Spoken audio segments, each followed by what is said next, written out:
So this is something that plagues everybody at some point in their life, or maybe not. Maybe you're a good person and you don't discuss this stuff with your friends.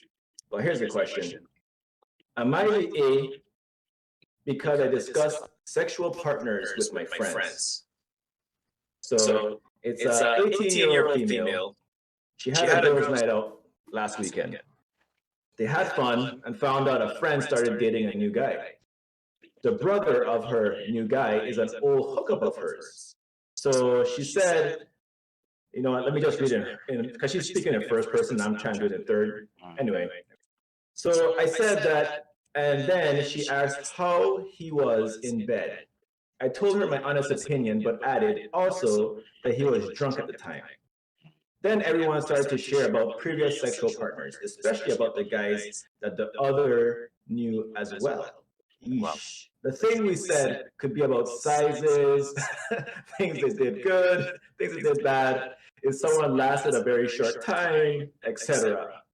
I think I told her about 5 guys. Anyway, my friend told the guy she dated about what I said about his brother, and he told the brother. So I got a text last night, which roughly translated to, "You effing person of the street, you have no right telling other people about what we did one night 4 months ago. How would you feel if I told everyone how for the streets you were that night? You are lucky I am a better F-word person than you." So, am I the A? I told the girls about that thinking it would only stay between us, but maybe that still is not okay. Oof. Oof, indeed. Oof. So, what are your thoughts on this, bro? I mean, I feel like something should stay between two people, especially if it's bad, because you can't have your name out there on the streets looking bad. That's crazy. Actually, I have 2 stories to go with this. Well, I have one story to go with this, and then I have my opinion on it. So, back in the day, right, when I still had my V card, I was in high school, and I was scared to lose my V card because I had this friend, a female friend, who was basically for the streets, or at least that's what everybody thought. I don't know if she actually was, but I mean, she was very promiscuous. I just don't. I don't believe in those terms. I don't believe in calling girls the S word or the H word or whatever. But she was a very promiscuous young lady, and in some ways, she was like a dude because she would just like brag about her exploits to everybody. She was like, "Oh, I had him. I had him." He was, and like this girl was saying in this article, like she was talking about if they lasted long, their peen size, all these things. And I had a crush on her because her and we were like enemies in like junior high, and then somehow we became friends. That happened to me a lot back in them days. Like I would be like, me and somebody would be beefing and just dissing each other, like like we would just be dissing each other all the time. And then all of a sudden, because of like that mutual respect from dissing each other, we just started becoming friends. So her and I became friends, and I had a crush on her because I don't know, she had a good vibe. But I was afraid to lose my V card because I didn't want her. She wanted to take it because I didn't want her to like tell everybody that I was trash. Gotcha. So I actually saved my V card all the way until college, and even then I was still scared because I was like, suppose everybody find out that I'm trash. Like I never did this before. Yeah. Turns out I was trash. Well, I wasn't trash really. What happened was when I did lose my V card, it was like 1.5 strokes later, I exploded. Wow. It was very embarrassing, and the girl cried and I cried, and Sorry. it was ridiculous. No, the people say like girls have the worst V losing stories, but that was horrible. So now my opinion on this is, I think amongst friends, I've done it. I've talked about girls I've been with friends. Yeah. But I don't talk about them in like negative ways usually.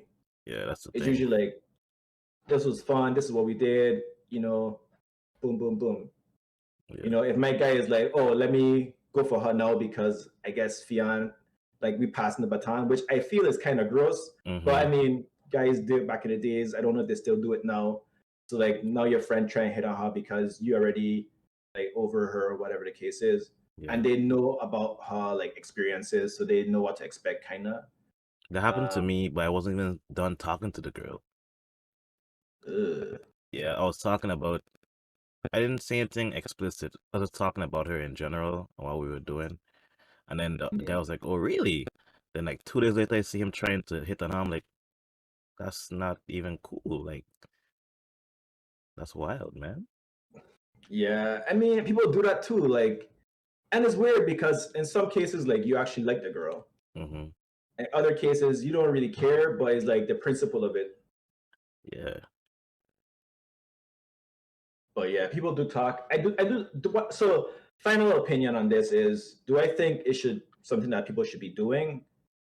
I don't know. I don't really feel as strongly about it in either direction. Yeah. I feel like just keep it to yourselves for the most part, because water cooler talk has always been like a big deal. Yeah. Because it's like it only goes in one direction basically, and in the other direction is kind of praise. So men are praised and women are praised. I feel like everybody should be praised, period. And when people call themselves like S words and all this stuff to themselves, I'm like, no, you're not. You're just doing what society tells you to do. You just put yourself in a box because that's what society tells us to do. But I personally don't have a problem with anybody doing whatever they want to do as long as it's safe and it's consensual. Yeah, I agree. As long as you're being responsible. Yeah. To the best of your ability and to the best of your knowledge. Because I think the thing is, you don't want to catch an STD. You definitely, well, I don't know which one is worse, STD or STB, but you don't want to get a baby and you don't want to get a disease, right? STB, that's wild, man.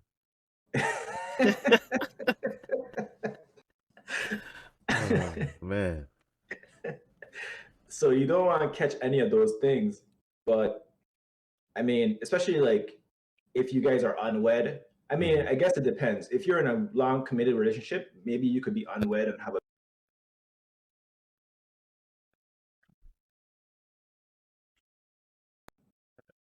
because all that stuff affects their psychology, their developmental, like their development, and their mental health, all of that kind of stuff. So when people have these children outside of a stable household, regardless of if it's marriage or not, like it causes issues in future generations. So I just want to put a PSA out there, I guess. Yeah.